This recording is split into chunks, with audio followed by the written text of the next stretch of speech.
For today's lecture, we will have it for 1 hour or 55 minutes something, and we will have the second part.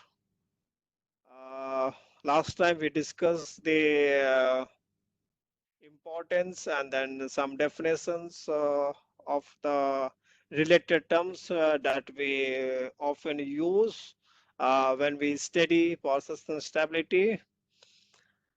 And from today, I will try to cover how much I can, but it may not be completed what I know. But we start from this slide because persistent stability, when we say the main relationship that we use for the analysis of persistent stability, it is the power angle characteristic.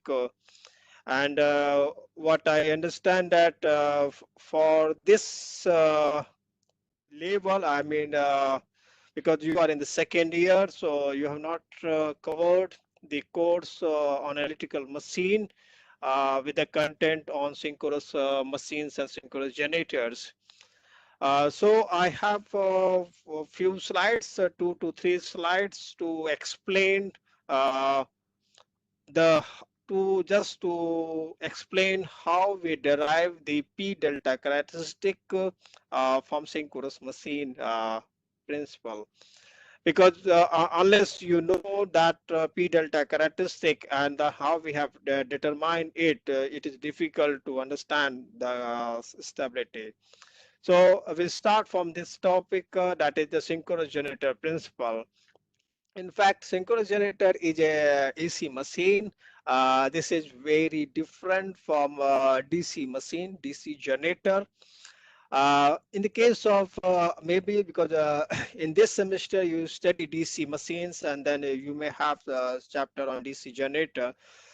So uh, so the construction wise and there's the principle wise, the two generators, DC generator and synchronous generator, they are very much different. And what you find here that in the case of synchronous generator, you have a rotating element and the rotor, and this we call it as rotor. And this is a silent shape rotor where you have north pole and the south pole. And this rotor has a field winding. And in fact, it is this rotor which will be coupled to the through the shaft of the prime mover and thus the turbine. So in the case of synchronous generator, this rotor will be revolving at synchronous speed and it has the field winding which is excited from a DC source here. So and then again you have another set of the winding. This is as in the case of synchronous generator, we have the split of the generator winding into three phases. So phase A, phase B, and phase C. And if we consider anti-clockwise direction, so this is phase A, and then we have phase B, and then phase C. And you can find here that the axis of the three phase windings, they are 120-degree apart. So these three phase windings are placed on stator. So we have this word stator from stationary.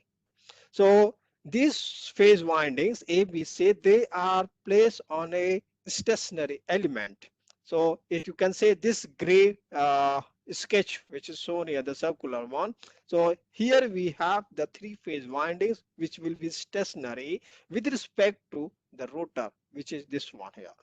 And thus these phase windings, they are actually referred as stator winding, and the winding that is the field winding which we place it on the rotor, sometimes we call it as rotor winding. Now thus in case of synchronous generator, because of the presence of the magnetic field, because you have this field winding excited from a DC source, so you have a stationary magnetic field. And when this magnetic rotor is on motion, that is rotating at synchronous speed by the prime mover, then the flux links with the stationary.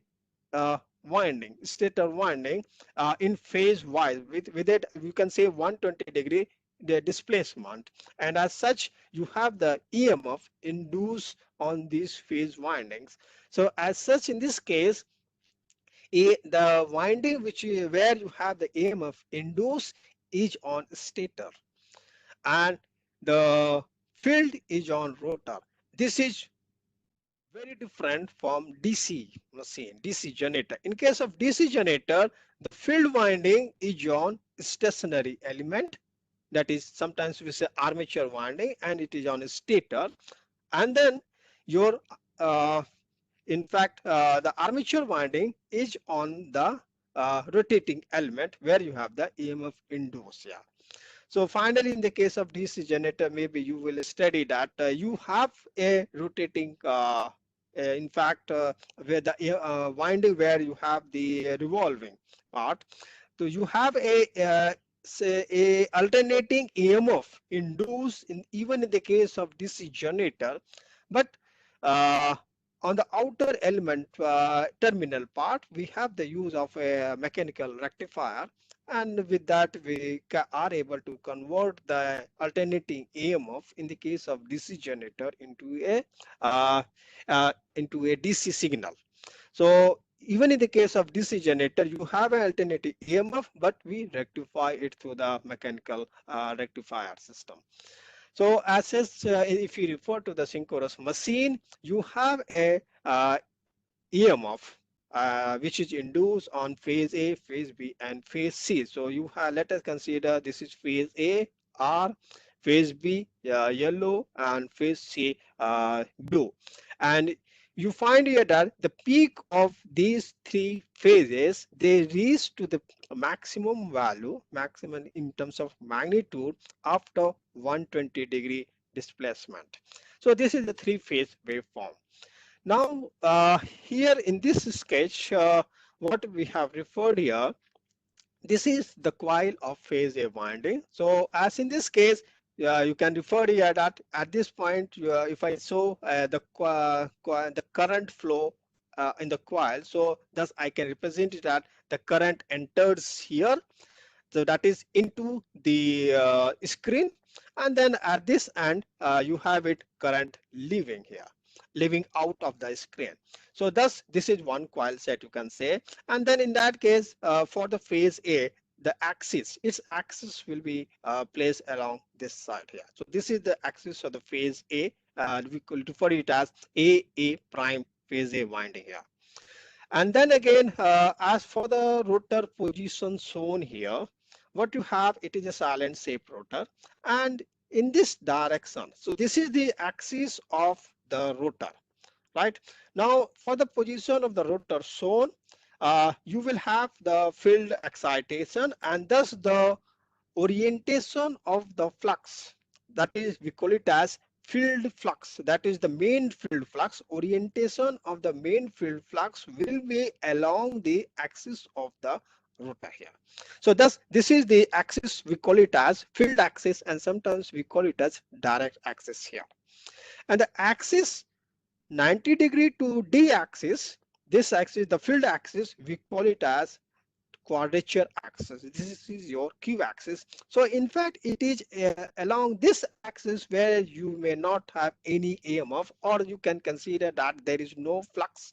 There is no flux spatially distributed along the Q axis, because you will, as if you refer to this sketch, so you will have the flux lines diverging from this and then again converging over here. So thus all the flux lines, they are oriented from north to south pole in this direction here. So as such, from north to south pole, you will have the flux line this way. So in this case, it can be considered minimum or near about zero is spatial flux distribution along the Q axis. So this is your Q axis and this is your D axis here, and your rotor is considered to be rotating at speed, and this we call it as synchronous speed here. Moving to the next slide. Uh, now, in fact, in this sketch, what we have illustrated, This is the axis of the phase A. We have actually drawn a MMF vector representation. So that we call it as magnetomotive force representation for the flux. I mean, so on this axis you have your coil axis of phase A, and then again on this axis you have your field axis here, right? And if we have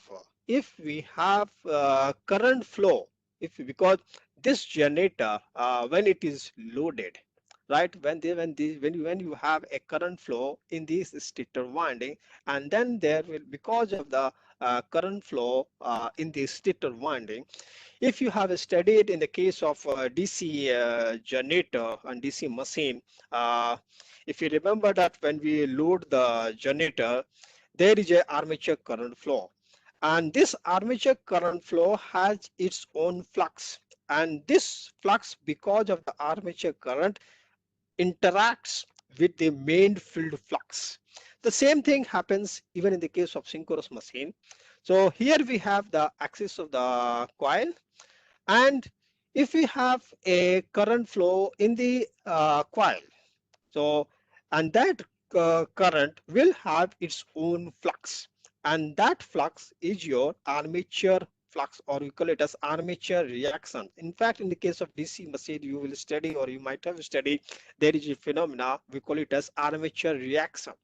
So it is nothing but the reaction of armature current on field flux causing an orientation of the field, actually resultant field.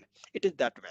So what you observe here, that because of the armature current flow, you have a flux because of the current, and then it had its orientation along the axis of the coil. And here you have the field flux.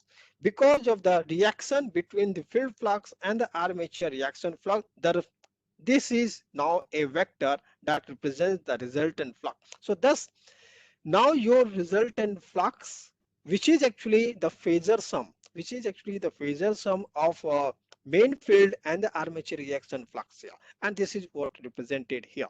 So this resultant MMF vector, it is actually the phasor of main field and armature reaction MMF, right? And as in this case, you find here that the angle, and it is this angle delta, we call it as a load angle or the power angle, or sometimes we say it as rotor angle, because in context of the stability we call it as the word rotor angle here. So it is this rotor angle delta where you have the resultant flux lagging behind the main field flux here, referring to this direction of rotation here. So the same thing we have drawn it in this phasor diagram here. So now when you find here that this resultant flux is now, it is phase shifted. So that means there is that means the flux that exists in the synchronous machine, it is not actually oriented along the field axis, but it is lagging behind the rotor axis.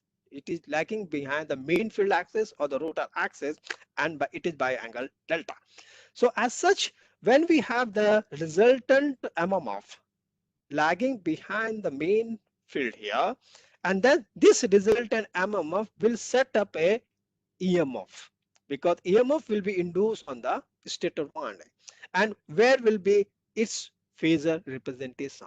So this is illustrated over here. So what you find here, that this is the axis of the phase A here now, right? So EMF has to be induced in the phase A, but because of the resultant flux here, EMF is in, now it is shifted. So the resultant EMF is, it is not exactly along the phase axis, but it is again phase shifted by angle delta, because EMF, it is always 90 degree to your MMF vector. So this is your resultant MMF vector, and EMF vector, that the resultant EMF vector is 90 degree to it. And thus you can say here now that it is this rotor angle delta, it is actually the you can say the spatial displacement between the resultant MMF and the main field MMF. Or otherwise, you can also say it is the spatial displacement between the excitation EMF. So this excitation EMF is because of main field here, and it is the resultant EMF. So thus now what we have done, we have translated this rotor angle delta representation from MMF vector to EMF vector as in this case here. Now, for this phasor diagram shown, we have considered that the current which flows in the stator winding, it is in phase with the voltage which is induced in the phase A winding. So that means we have considered a resistive here, and thus the current flow in the stator winding of the phase A is in phase with the voltage, and so that's what you have it here. Otherwise, if the current lags behind, if it is a somewhat inductive, then this current will be further, it will be this one, and then again this phasor MMF will be shifted downward, and thus there will be more increase in the angle delta here. So with this representation of the vectors for MMF and as well as EMF, we, we move to the next slide here, and this is what I have illustrated here. And this we sometimes we call it as armature reaction MMF here, which is this one. Yeah. Then this is your main field MMF, and then this is your uh, field axis, the main field one here, and that's the resultant MMF vector. So with this, we move to the next one, and here we develop the complete synchronous machine circuit representation. So what we have it here shown, it is a classical model.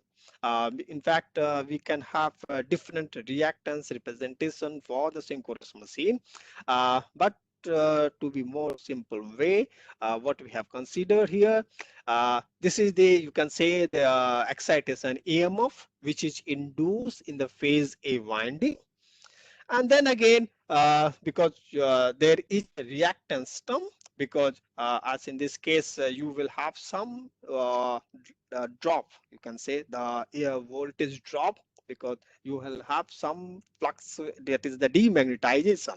So and as such, to represent the demagnetization part, we have here synchronous reactance, and then again we also have, there will be some resistive element of the stator winding, but in normally resistance of the stator winding is very small as comparable to the reactance of the synchronous machine, and thus we can neglect this part. So finally, in the equivalent circuit representation with the excitation EMF, that is this one, that is say the voltage source, and then the terminal voltage of the phase A winding, because we are discussing the phase per phase quantity. So thus the terminal voltage now we can write in this way. So this is your source voltage, and this is the reactance part, and this is the voltage across the generated terminal of the phase A, and this is your current flow. With this circuit representation, now we can write EA phasor will be equal to voltage on the terminal, and then again the drop across the reactance part. So this is what we have neglected resistance for. And from this, we can determine this relationship. Yeah, in fact, this is the useful relationship what we are interested to, and we determine in the later slide here. So, in fact, to determine that relationship, what we consider that this is the synchronous machine, and this is its terminal. So this is your generator terminal here, and this generator is connected through a some line to a infinite bus bar system. So that we call it as single machine infinite bus system here. So what we have it terminal voltage of the generator. So let us write in this way, V1 with angle delta here, right? So because from the previous phasor diagram, so we know that there is a, we can represent here, there is a phase shift between the excitation EMF and the resultant EMF. So we have represented now, if you want to write, then we can write this voltage in terms of the voltage magnitude and with the angle associated to it. And as such, we have it here. Then again, let us consider that the reference voltage that is on infinite bus side, it is V2 and with the angle 0 here. So then we can write down what is the current flow in this line, which is represented by the reactance of the line. And thus we have this part. And then this V1 with angle delta, which using the trigonometric functions we have manipulated here.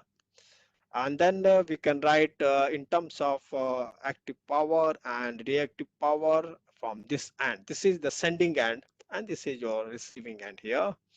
And we have written in this term the product of voltage source and the conjugate of the current flow from the sending end. So we write in this way. And then finally, we write PS and plus JQS as in this form here.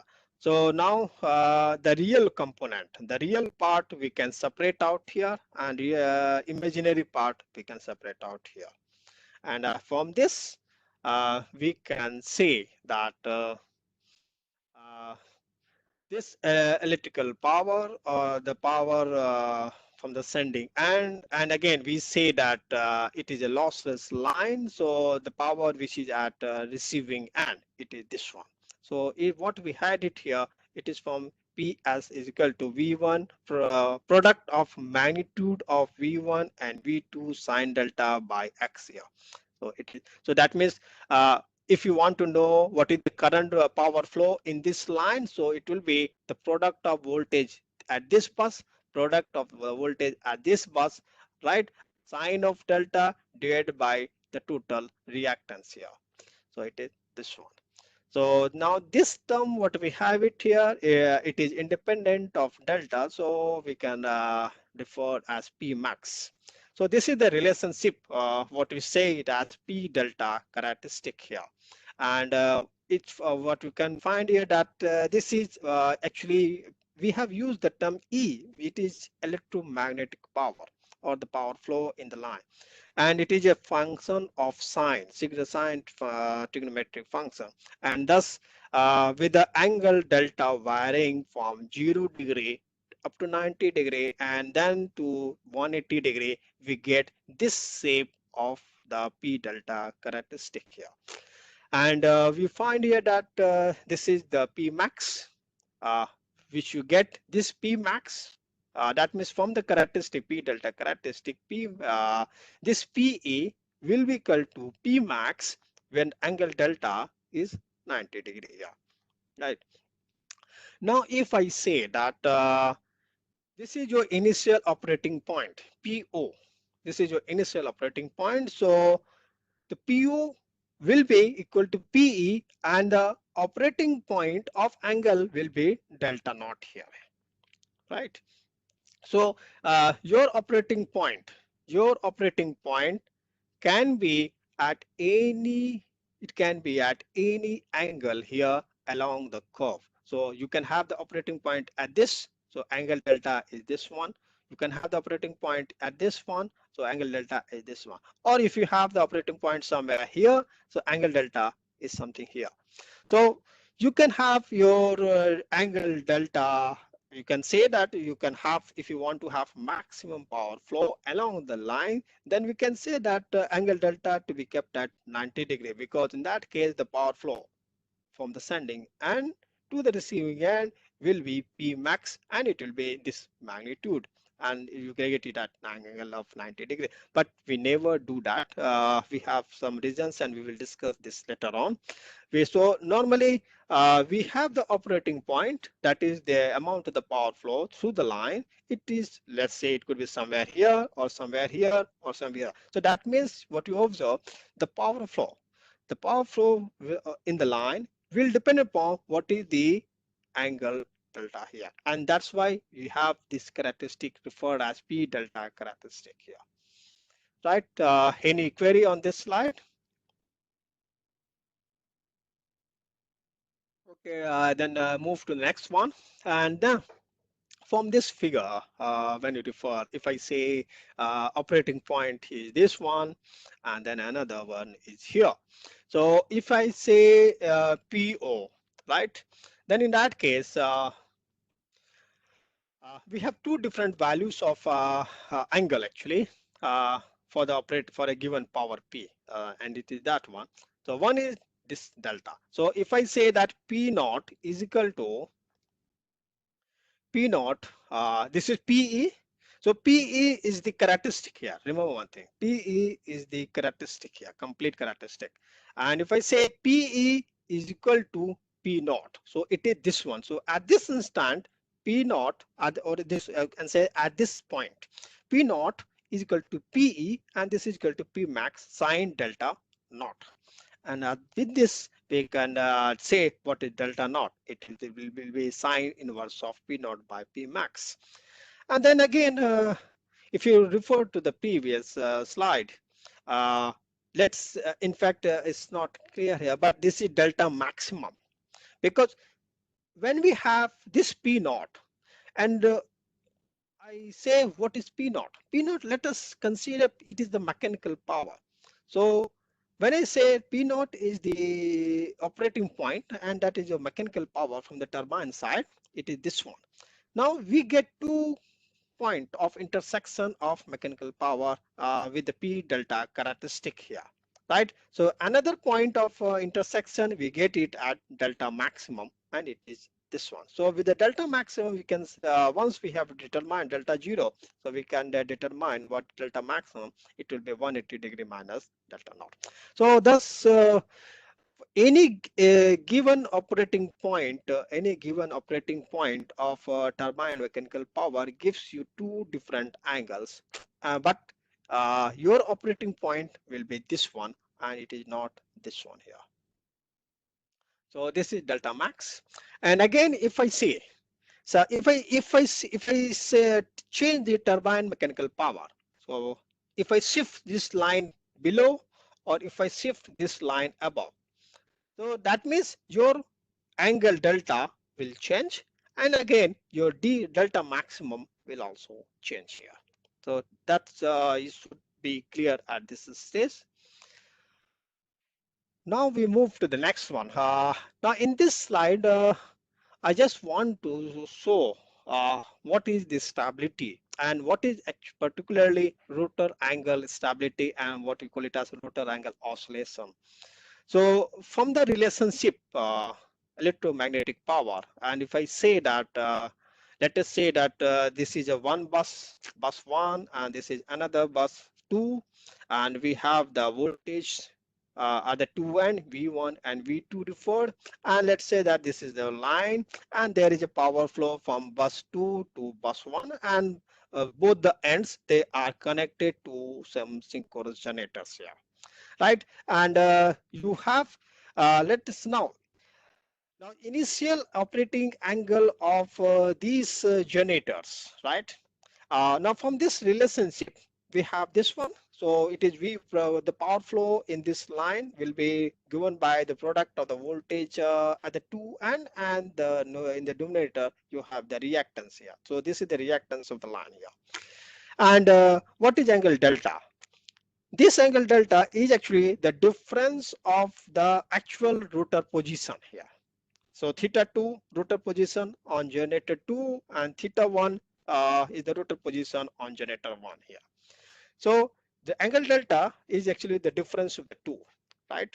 And the initial position of the generator rotor, for this one it is 35 degree, and for generator 2 it is something 72 degree. So here from this you can refer that from the characteristic. So one generator is at 35 degree here, another generator is at something 72 degree, right? So thus you have different operating point for the two generators. Now if I say that when we have a power flow from in this line, when we have a power flow in this line, and if there is some disturbance, right? Because here you have a load here.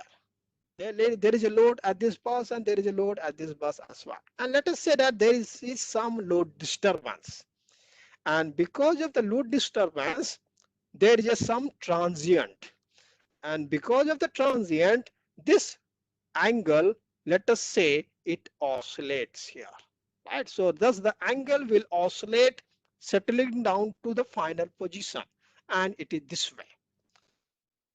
So here you have some disturbance on the load side and the angle oscillates at the two ends. So what you find here that uh, oscillation of the angle of the generator 1 and similarly of the generator 2.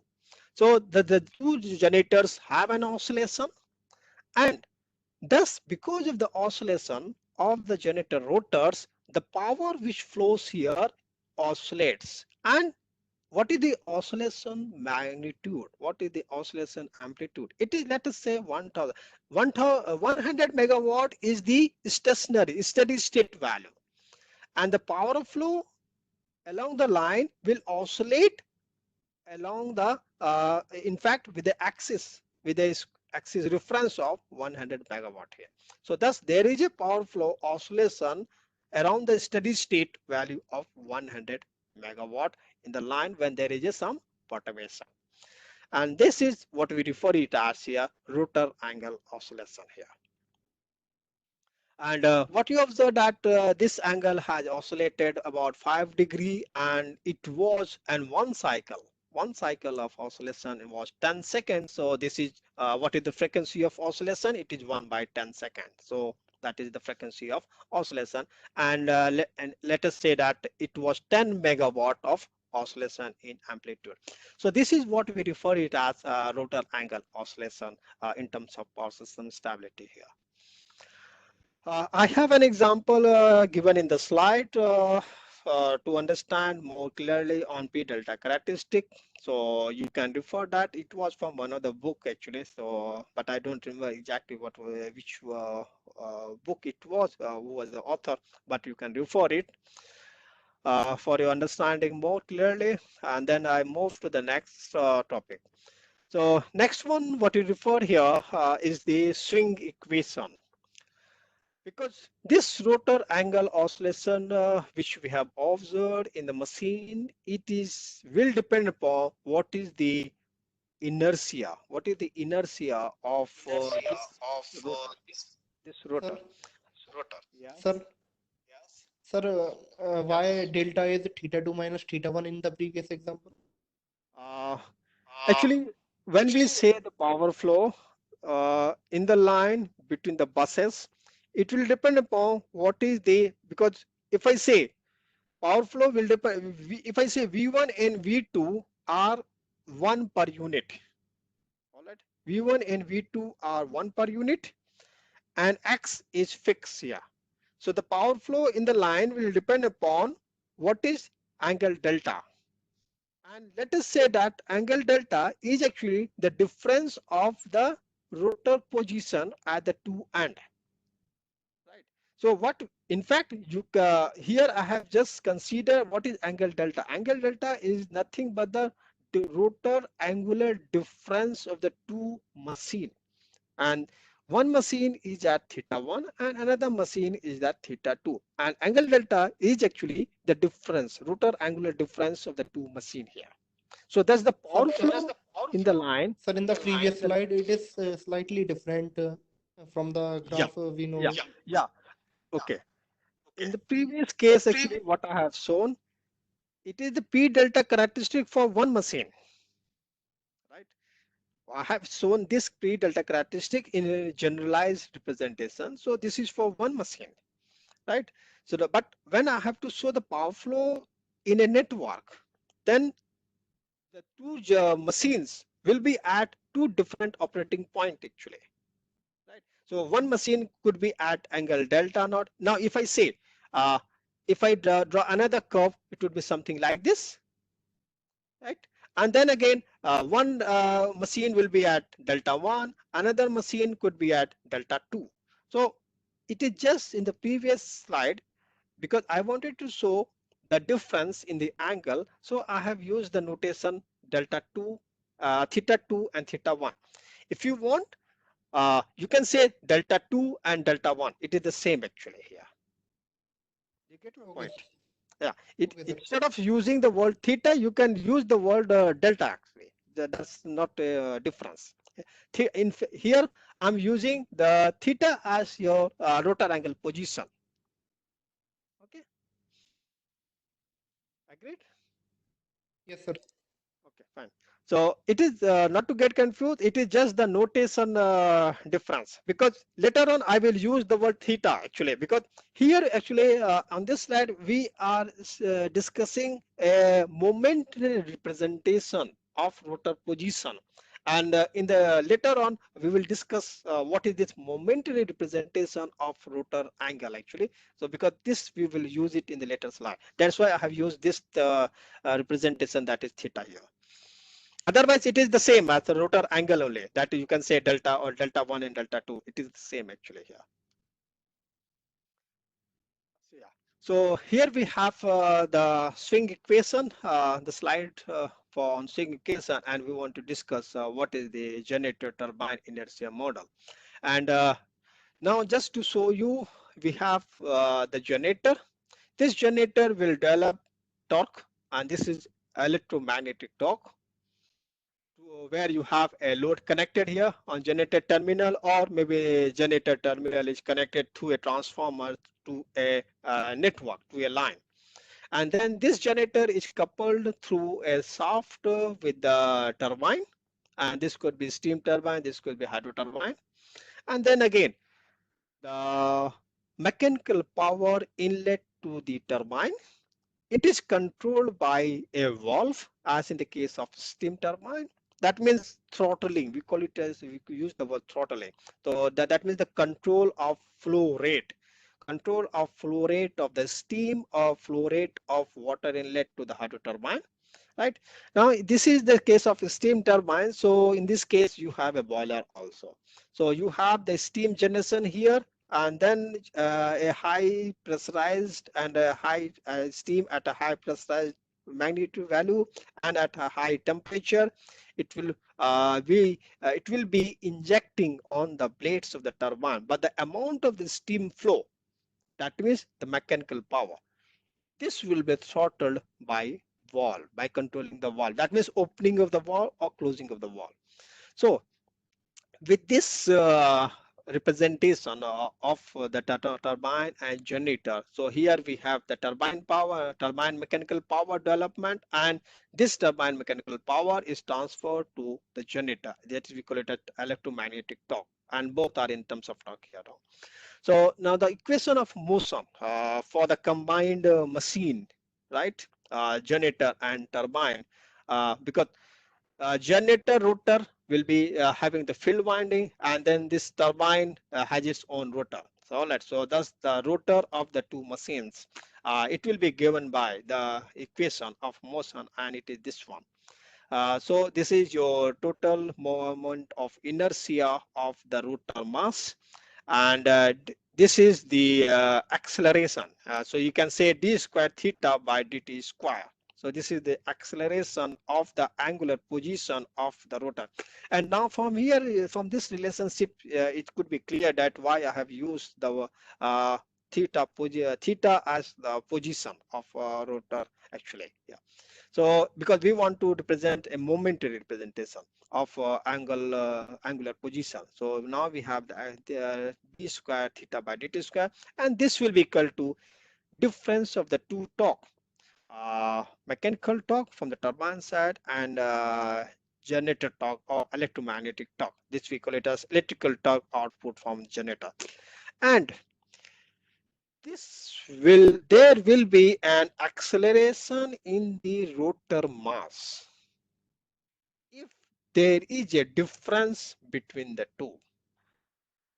And there could be a difference. Let's say that suddenly you have opened this valve, suddenly there is a turbine power increase, or if suddenly you have closed this valve, so suddenly turbine mechanical power has reduced. This is one instant, one example. Now, this electromagnetic torque, what we have it from the generator terminal is, let us say it is connected to the load here. So if I say that there is a sudden change in the load increase or the load decrease. So thus there could be a case TE has changed, there could be a case TM has changed. So in both the cases, for the changes in both the quantities, either it is a mechanical torque or electrical torque, and if there is a difference, because it is very clear.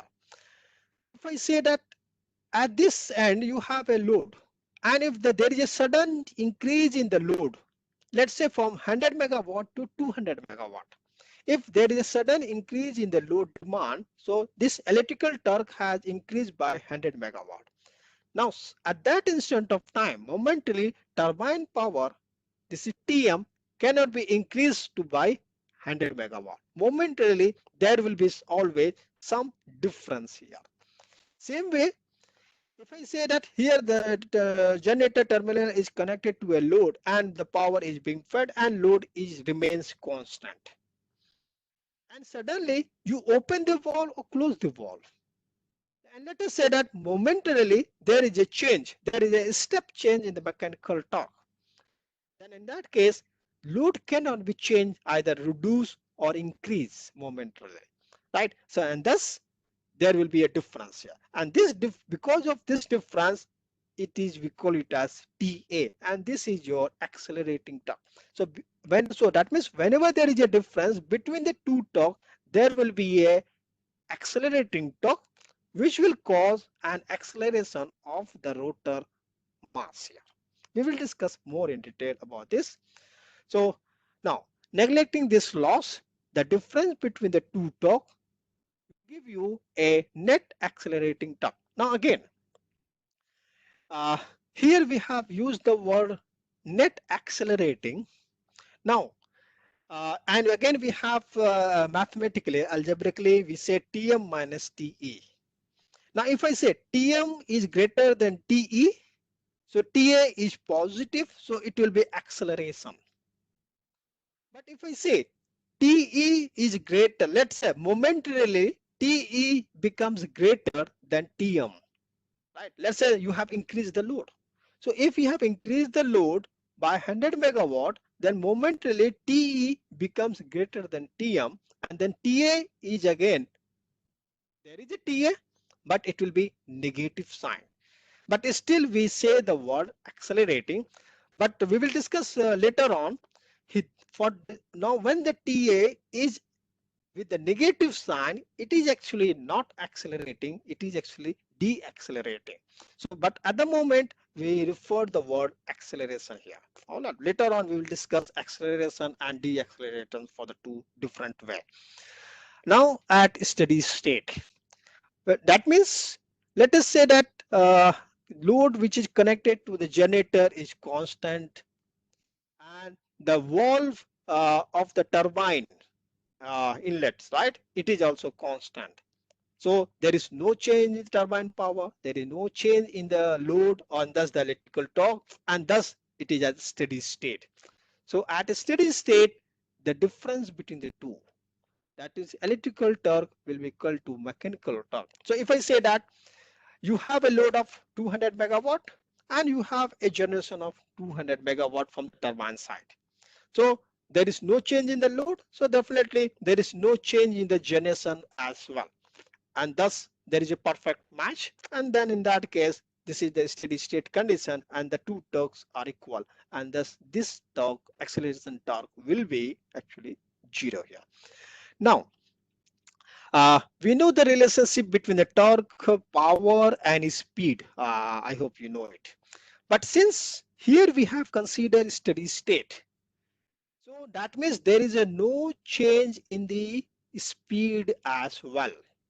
All right. So so generator, that let us say that the machine is running at omega s, that is synchronous speed. There is no deviation in the angular speed of the machine momentarily. So omega s, let us say it is running at its synchronous speed, that means, right? So in that case there is no deviation, and then in that case, if I say that omega s is 1 per unit, so in that case torque and the power, they are same, and that's why I have referred here torque in the bracket power here. And in that case you can say that PA is also 0, and yeah, I have referred here that during this period when the oscillating torque is 0, that is steady state, machine, the rotor will run at exactly synchronous speed, otherwise it will be plus minus delta omega s here, depending upon the difference, depending upon whether it is a plus TA or minus TA here, right? Uh, Anything here? So we move to the next one, and here it is. This is the reason why I have used the word theta here now. Now, angular position theta, what we have it actually now, if you refer to the previous slide, uh, now here in this case, if you refer to this line, this dash line, I have said this is my reference here. Now this is my reference, but this reference can be any. Why not this? Why not this or any actually, right? So your reference axis can be any, and thus we have to let us consider this is your reference axis. And with respect to the reference axis, this is your stator axis. That means your armature flux axis here, right? Because your stator field, this is revolving, stator field is revolving at omega s. You have a field rotate, because remember one thing, in case of synchronous machine, rotor rotates at omega s, rotor which has a mass, rotor which has a mass rotate as omega s, and again the field, the rotating field in the synchronous machine, and it is this field, stator field, that also rotates at omega s. And thus in the case of synchronous machine, rotor and stator field both are locked to each other and both rotate at the same speed. That means they are synchronous to each other, and that's why we say this type of generator as synchronous machine, because in this case the rotor and the stator field, they are at synchronous speed being locked to each other, and that's why it is referred as synchronous machine. This machine is different from other type, because in the case of induction generator, it is different way. So that's why this type of generator, we call it as synchronous generator here. So now this is your stator field, which is at omega s, and with respect to the stator field and your rotor, it is in motion here. So because rotor axis rotates, because rotor is rotating, being coupled with the shaft of the turbine here, and thus the rotor field rotates at omega n. And now at the moment, what we have shown here, rotor speed is omega n and stator field speed is omega s. Both will be at same speed, but if there is a difference, if there is a disturbance, then there could be a difference here, because rotor may slow down, or because rotor has a mass, rotor may slow down or rotor may accelerate. That means rotor may deaccelerate or rotor may accelerate. So thus rotor speed momentarily can differ.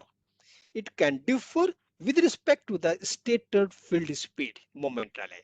So at this stage, what we have shown here, rotor speed and the synchronous speed of the field is differently.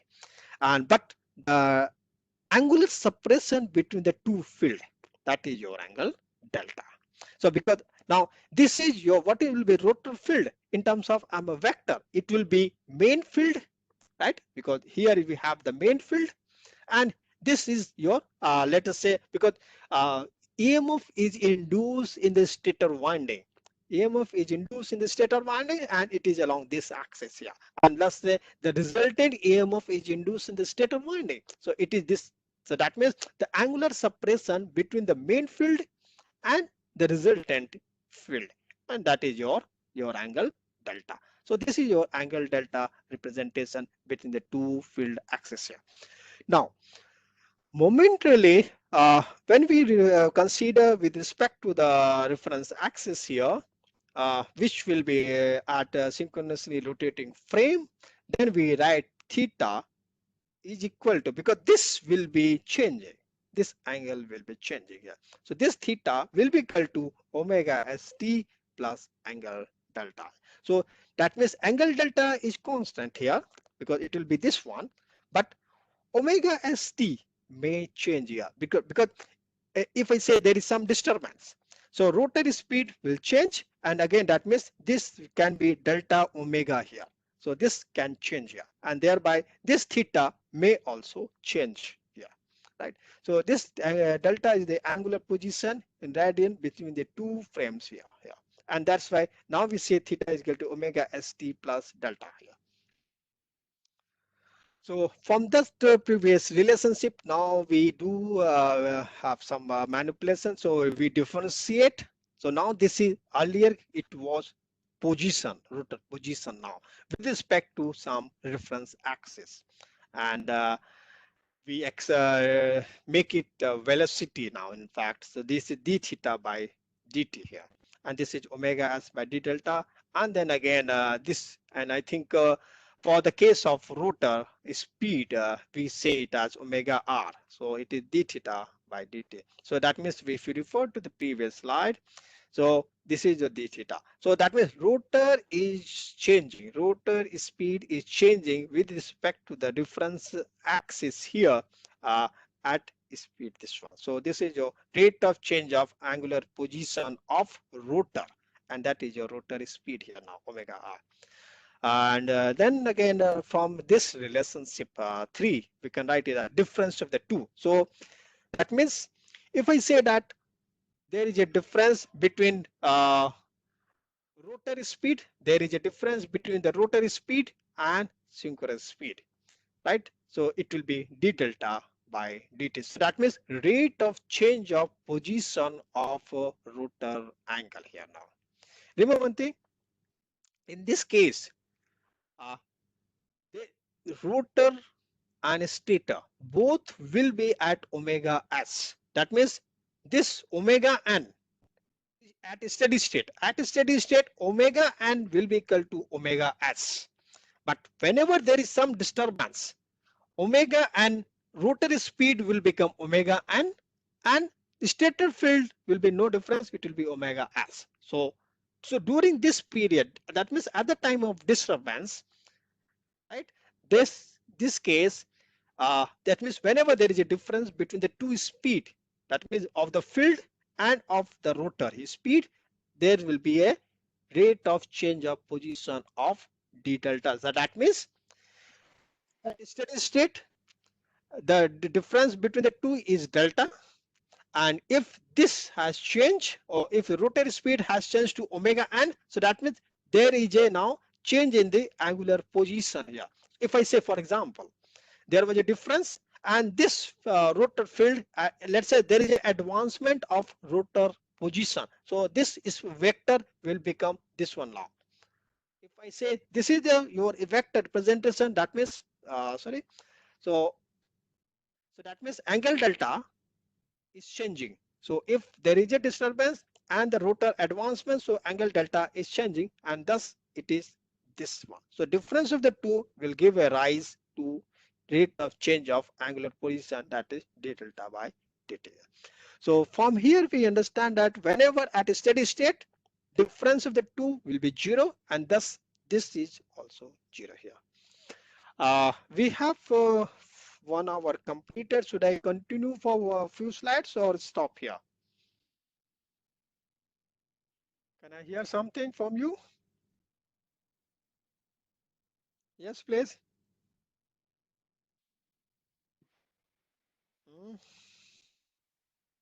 Should I continue or complete this, or maybe one more slide? Should I complete? Can I hear something?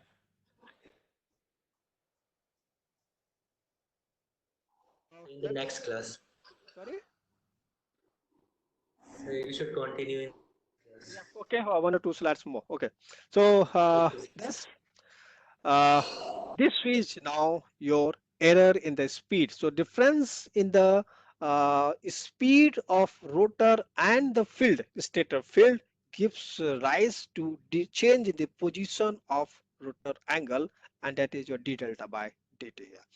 Now, whenever you have d delta by dt, that means there is a change in the position of rotor angle now, d delta by dt, and this we can translate into acceleration. So we take a derivative further.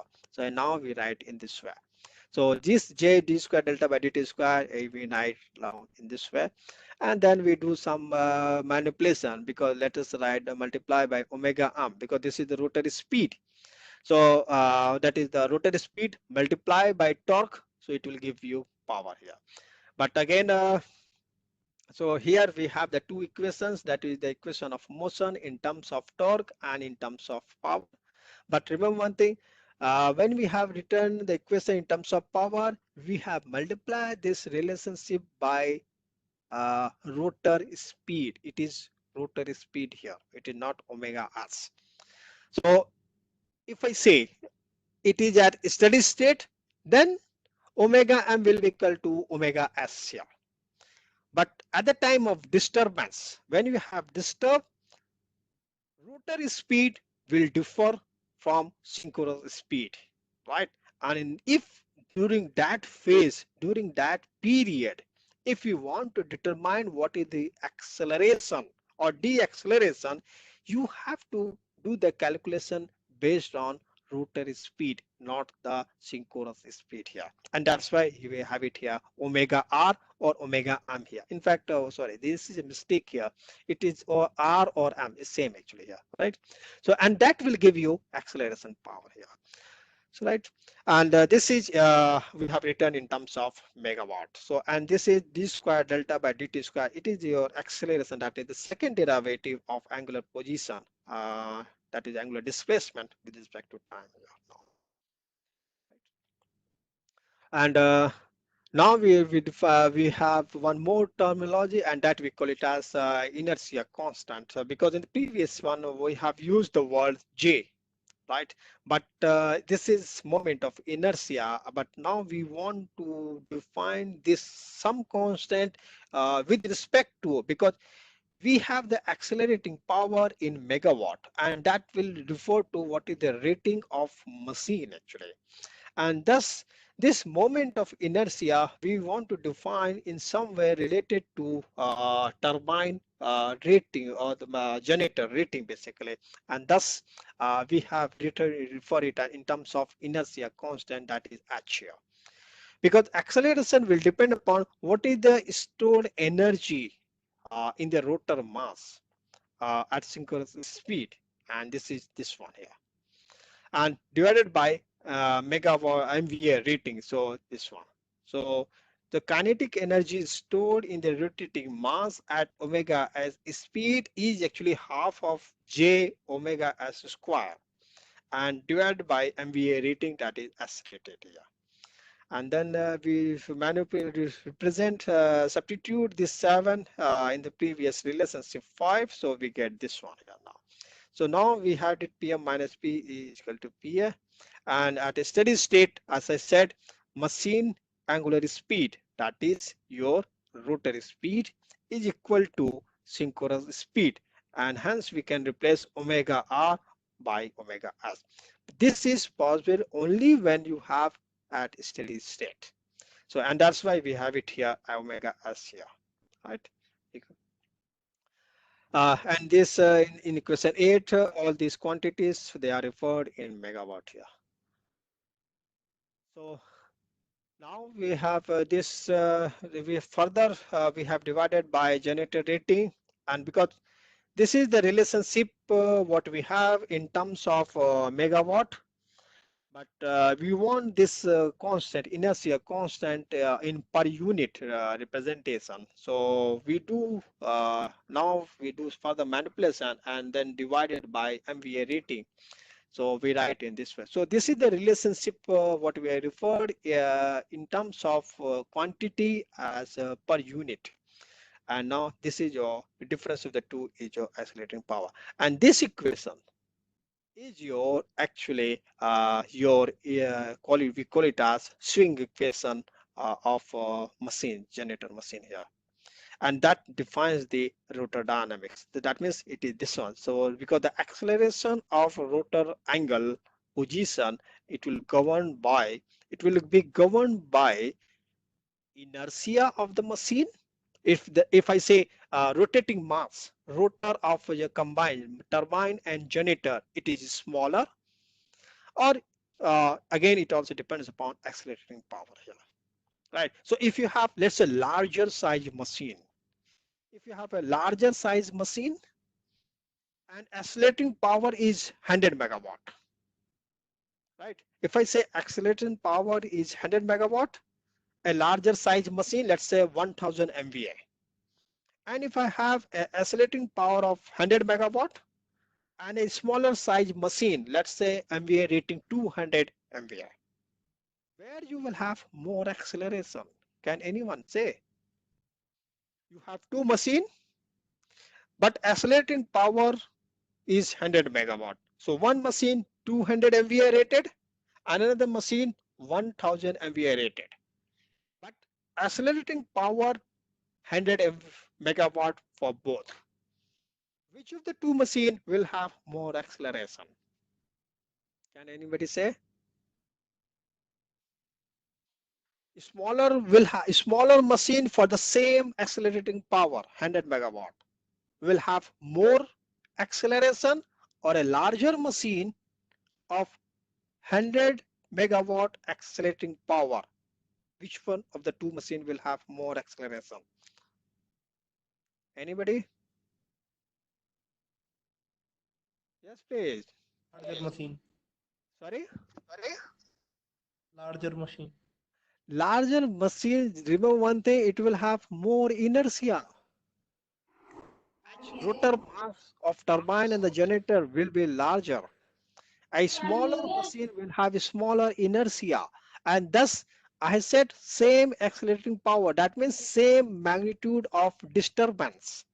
I have given same magnitude of disturbance for the smaller machine and a larger machine, right? But the two machines, they have different inertia, and as such, acceleration of smaller machine, because smaller machine will be lighter. Smaller machine will have smaller h, right? It will have more acceleration. You can refer here, d square delta by dt square is equal to pa divided by 2h, right?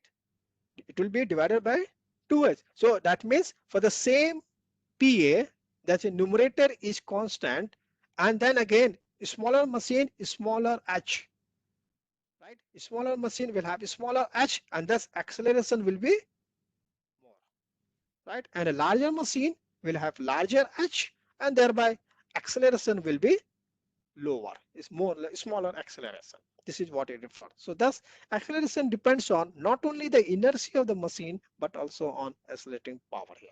But for a given machine, h is constant, and thus acceleration will depend upon what is pa, accelerating power here.